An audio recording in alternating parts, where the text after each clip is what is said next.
Welcome to the Formula Bone F1 show. I'm Jared Borislow, but you can call me J-Bone. It is now time to preview this weekend's 2022 Emilia Romagna Grand Prix at Imola. J-Bone! Today's main topic, previewing the Formula One Rolex Gran Premio del Made in Italy e del Emilia Romagna 2022. In case you're rightfully thinking to yourself right now, what did you just say? I'm of course referring to the Emilia Romagna Grand Prix, better known by its former name, the San Marino Grand Prix, which it was known as from 1981 through 2006. And if either of those don't ring a bell to you, it's even better known as simply Imola, which is both the name of the city in which the Grand Prix takes place and the nickname for the circuit at which the race takes place.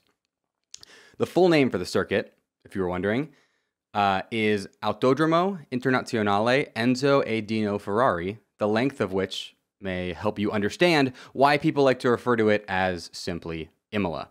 But guess what, folks? The name game does not stop there. The circuit in Imola was originally referred to as Autodromo de Castellaccis, as well as just Santerno, which is the name of the river that runs alongside the circuit. It was officially renamed to Autodromo Dino Ferrari in 1970 to honor Ferrari founder Enzo Ferrari's son Alfredino, who passed away in 1956 at just 24 years of age. Enzo himself ended up passing away in 1988, and the circuit was then renamed to include Enzo's name alongside his son's, which is why the circuit's current name is Autodromo Internazionale Enzo e Dino Ferrari. And to avoid any more confusion than I have already caused here today, I will just be referring to the circuit as Imola going forward. You can thank me later. Formula One raced at Imola for the first time in 1963, though this was a non-championship race that did not award any World Championship points to drivers.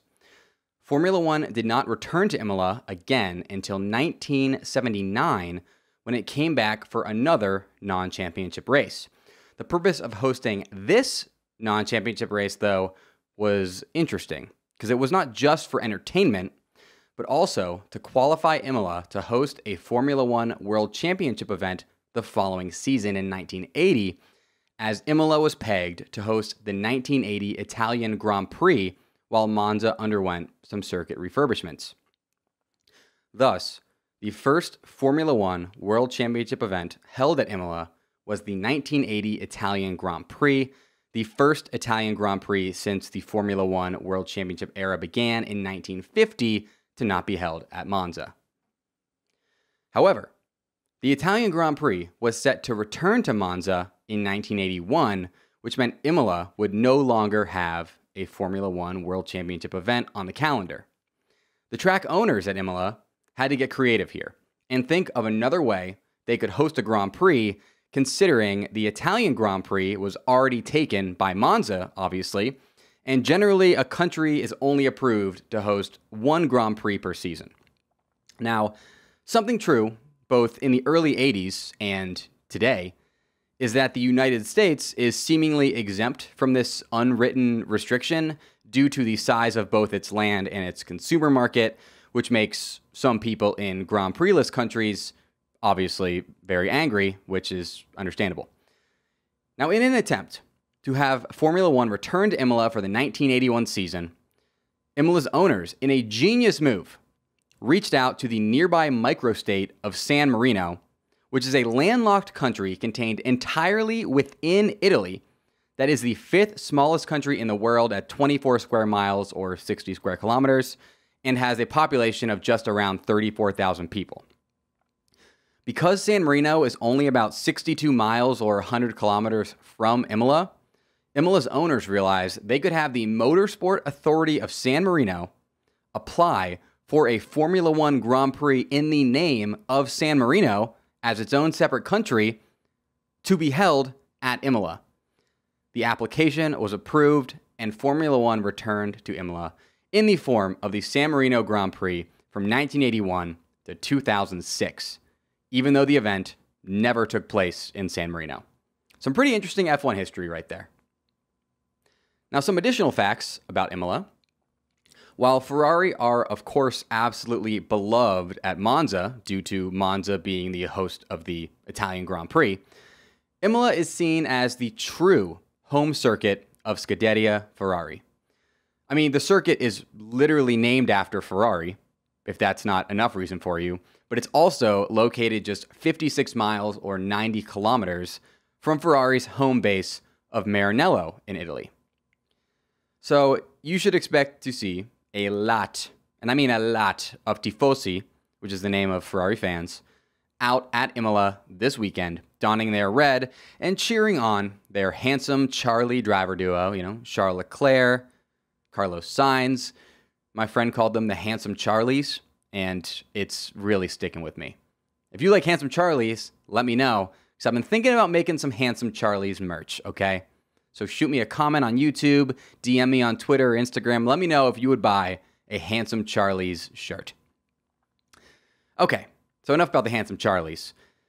As far as the Imola circuit layout is concerned, Imola is one of the 8 circuits in the 2022 F1 calendar to run fully counterclockwise rather than clockwise.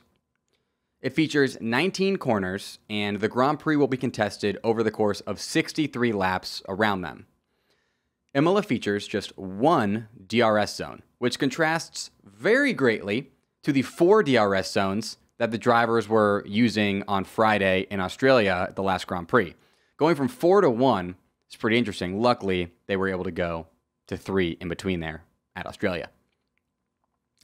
The DRS zone at Imola is down Imola's main straight from just before turn 19 entry down to turn 2 entry, and is serviced by the DRS detection zone that is placed in the middle of the fast straight section between turns 15 and 16.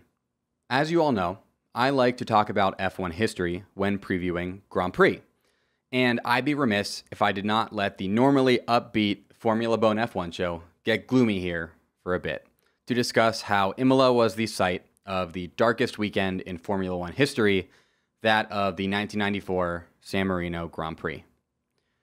In Friday's first qualifying session, Brazilian driver Rubens Barrichello was badly hurt after a violent crash at the Variante Bassa corner that knocked him unconscious. Former head of the F1 on-track medical team, Professor Sid Watkins, is credited with saving Barrichello's life by preventing him from asphyxiating at the scene. Barrichello is said to have regained consciousness after the crash at the Imola Medical Center, with fellow countryman and 3-time World Drivers' Champion Ayrton Senna, who'd suspended his own practice session to be with Barrichello, looking down at him in the hospital bed. Barrichello fortunately survived and thrived. He went on to win 11 Grand Prix and 6 World Constructors' Championships in his legendary career. Now, that would be the last fortunate thing to happen on this awful, awful weekend. The next day, in Saturday's final qualifying session, Austrian Formula One rookie Roland Ratzenberger crashed at Imola's Villeneuve curve and passed away from his injuries. This was the first driver death at a Formula One Grand Prix weekend since 1982. After Senna heard of Ratzenberger's passing, Professor Sid Watkins said that Senna broke down and cried on his shoulder. Watkins then claims he and Senna had a conversation about Senna sitting out the Grand Prix, with Watkins saying to Senna, "What else do you need to do? You have been world champion 3 times. You're obviously the quickest driver. Give it up and let's go fishing." And Senna replied, "Sid, there are certain things over which we have no control. I cannot quit. I have to go on." Senna, who had qualified on pole despite cutting his own qualifying short after Ratzenberger's crash, did go on. And 7 laps into Sunday's San Marino Grand Prix, the sports world would change forever as Senna, who many consider the greatest Formula One driver of all time, crashed at Tamburello's left corner at Imola and was killed. Workers ended up recovering from his wrecked car a rolled-up Austrian flag, which Senna intended to wave after the race in honor of Ratzenberger. The 1994 San Marino Grand Prix is truly one of the darkest events in sports history, and while it is incredibly sad, I think it's important to think about whenever Formula One returns to Imola in order to honor the lives of Ratzenberger and Senna. With all that being said, let's preview this weekend's race. Here are your storylines to follow for the 2022 Emilia Romagna Grand Prix at Imola.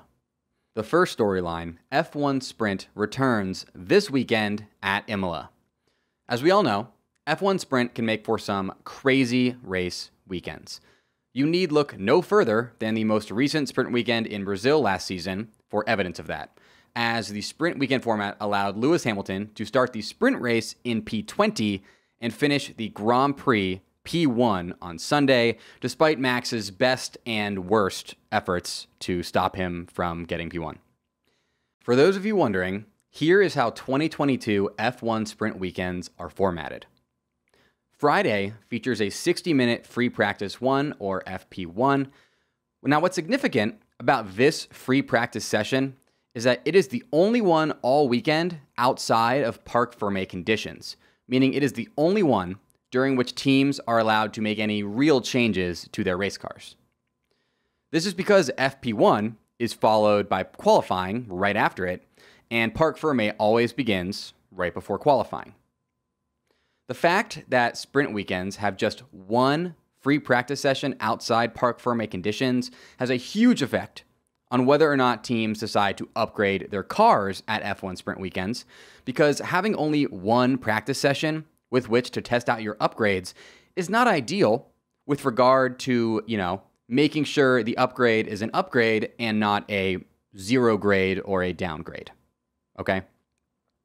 Expect the top teams to hold off and wait on their upgrades until after Imola, while you may see midfield and bottom tier teams like Aston Martin, sorry, I had to throw that in there, try and take advantage of the top teams not upgrading their cars by putting on upgrades themselves and attempting to steal some points at this race weekend. Along with FP1, Friday also features a normal qualifying session consisting of Q1, Q2, and Q3, which instead of determining the Grand Prix grid order, determine the grid order for the sprint race. Now, one big change this year is that the pole position award for the record books, as far as they're concerned, will be awarded to the winner of qualifying rather than the winner of the sprint race, which makes sense, considering the award is never meant to be the winner of any sort of race. It is meant to be the winner of qualifying. However, it is entirely possible now that the quote-unquote pole sitter does not start the Grand Prix on pole if they do not win the sprint race. Kind of confusing, right? That you can be like, oh yeah, Max Verstappen's on pole at Imola, and then he starts the race in P2. It's very possible.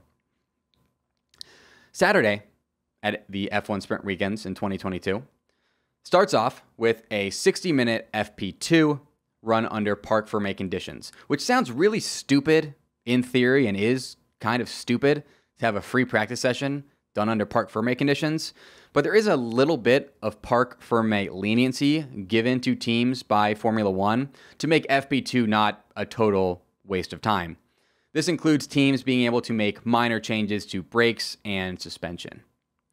Saturday, then, after this FP2, features the sprint race, which is a 100-kilometer race, that's 21 laps at Imola, with no mandatory pit stops, and it serves the dual purposes of determining the grid order for the Grand Prix and also to award World Championship points to drivers.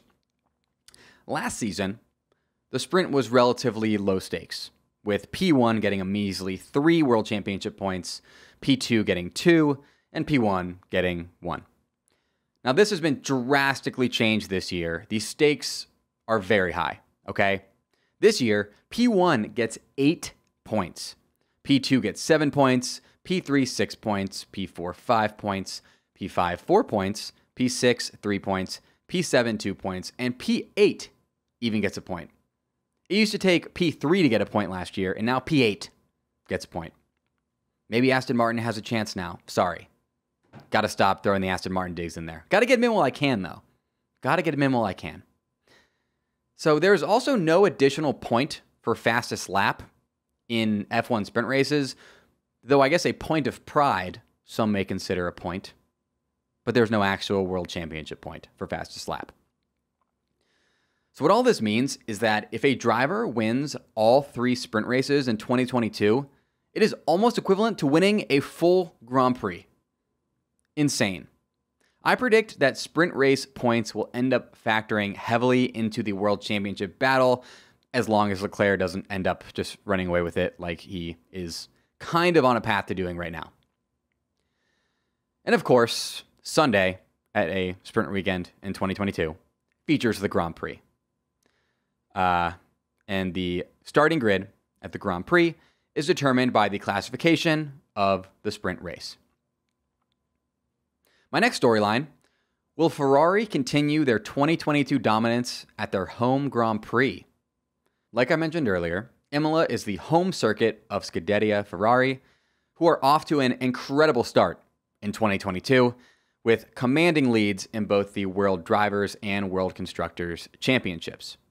Ferrari driver Charles Leclerc is off to the second best season start any F1 driver has had since 2016, with 71 points scored out of a possible 78. The only points he has missed out on all season, he missed out on by just half a second, that being in Saudi Arabia. He is literally just a half second away from a flawless season start. Insane. Just insane. Ferrari fans, who are referred to as the Tifosi, are going to be out in full force at Imola to support their driver duo and their team, and it's going to be a lot of pressure. Home Grand Prix can be very stressful. Just ask suspenders and hat-wearing Toto Wolff about how the 2019 German Grand Prix went. Hint, they got 2 points as a team. Will Ferrari flourish under this pressure, or will they crumble under it? I'm excited to find out. And my final storyline: will the weather at Imola affect the race? Last year's race at Imola was a wet one, and things got absolutely absurd. It featured a red flag, a safety car, and a whole bunch of cars skidding off of Imola's narrow track. According to reports, Friday looks set to have some nasty weather, which means FP1 and qualifying very well both may be run in the rain. I am very much looking forward to if that happens, because the chaos that would bring is just absolutely delicious. You could eat it with a fork and a knife, folks.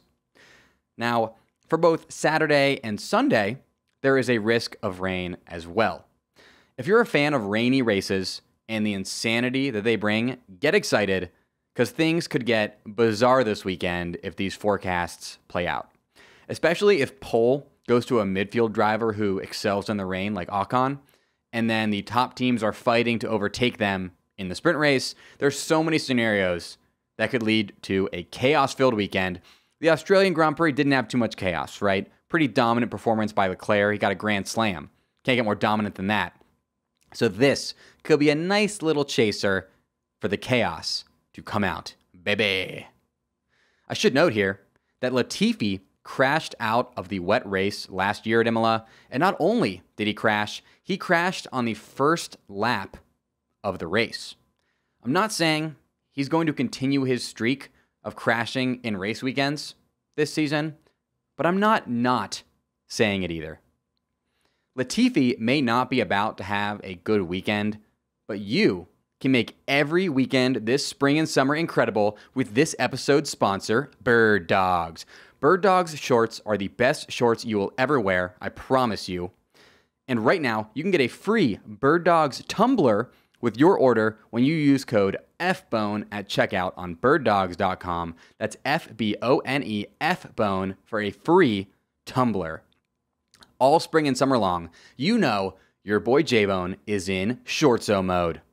It's like sicko mode, but for Birddogs shorts, which are my shorts of choice because you can wear them while watching TV, working out, playing sports, and even swimming. Birddogs shorts are the best because you can get them with built-in underwear that feels better on your skin than the finest cashmere and is also super breathable, doesn't bunch up like traditional underwear does, and is quick drying. A little bit of a, anecdote from me, J-Bone. Austin, Texas, where I live, has a lot of outdoor swimming holes, and my favorite thing about Birddogs shorts is that you can wear them while hiking to the swimming hole, wear them while swimming in said hole, and then wear them for the hike back. And they're so quick drying that by the time you get back to your car, they've been dry for a very long time. You can get Birddog shorts without the built-in liner, but I highly recommend that you get it with, because it will change your life. As far as the free tumbler goes, Birddogs found Yeti's $90 tumbler, copied it, and now Birddogs is giving it to you as a free gift with your order when you use code FBONE, F-B-O-N-E. Go to birddogs.com right now, enter promo code FBONE, and they'll throw in that free tumbler with your order. You will not want to ever take your Birddogs off, I promise you. I never take mine off. If you look right now, I am wearing my Birddogs joggers. There's a link for that deal in the description of this episode. Thank you to Birddogs for supporting the Formula BONE F1 show. Finally today, it is time to give you my pre-race weekend prediction for the top 5 finishers in this Sunday's Emilia Romagna Grand Prix. My pre-race weekend Australia prediction did not go too well, as you may be aware. I got only 3 of the top 5 drivers correct, and of those 3, I only correctly called 1 top 5 position. That was Checo getting P2. But remember, I correctly predicted the entire Saudi Arabian Grand Prix podium, so I'm capable of this, you guys. I'm capable of it. And I'm about to do it again here at Imola, except I'm going to get all 5 right. Do you believe in me? Do you believe in J-Bone? Do you believe I'm about to correctly predict the entire top 5 Grand Prix finisher list? Not the sprint race. This is for the Grand Prix. I know you believe, and I love you for it. Here we go. My P5 prediction is Lewis Hamilton. Lewis won here at Imola in 2020 and got a miracle P2 last year, so he knows this track very well. However, Imola only having 1 DRS zone is bad for all cars that are experiencing porpoising right now, as it gives them less respite from said porpoising. So I think Lewis finishes P5 and is quite happy with it, given Mercedes' current circumstances. My P4 prediction is Carlos Sainz. I'll say it. I think Carlos has the yips right now. He is being big leagued by his teammate, and it's getting to his head. Okay? I said it. I think he has a good weekend here in front of the home fans of Ferrari, but not good enough to podium. I think he will recover from his yips that he's having, but I don't think it'll be here. I think it's too much pressure on him. He already has a ton of pressure on him for underperforming compared to his teammate, and being the home Grand Prix will only put more pressure on Carlos when he does not need that right now. My P3 prediction is Checo. Checo is having an awesome year thus far, and I do not think that stops at Imola unless Red Bull's reliability issues look his way. My P2 prediction is Max Verstappen. Max is in vendetta mode now and knows his title chances are slipping away with each Grand Prix, so expect him to be focused in and aggressive while you worry about his car for him, because we're all worrying about his car. We want a good Leclerc-Verstappen title race, and unless the Red Bull that he is driving stops crapping out, we're not going to get it. So come on, Red Bull, figure it out. My P1 prediction is Charles Leclerc. This is my first time all season predicting Leclerc to finish P1 instead of Max, which probably means that Leclerc will DNF or something, because that's how the universe likes to treat me. But I can't not pick Leclerc here.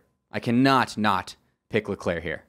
It is Ferrari's home Grand Prix, and Leclerc is the most dominant driver on the most dominant team right now. And it's the home Grand Prix, you know?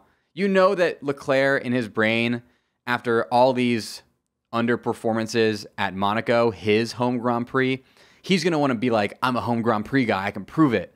Win here at Imola, which may, if he wins here at Imola, power him to win at his home Grand Prix of Monaco, which would be very cool. The celebration of Leclerc winning at Monaco would just be all time.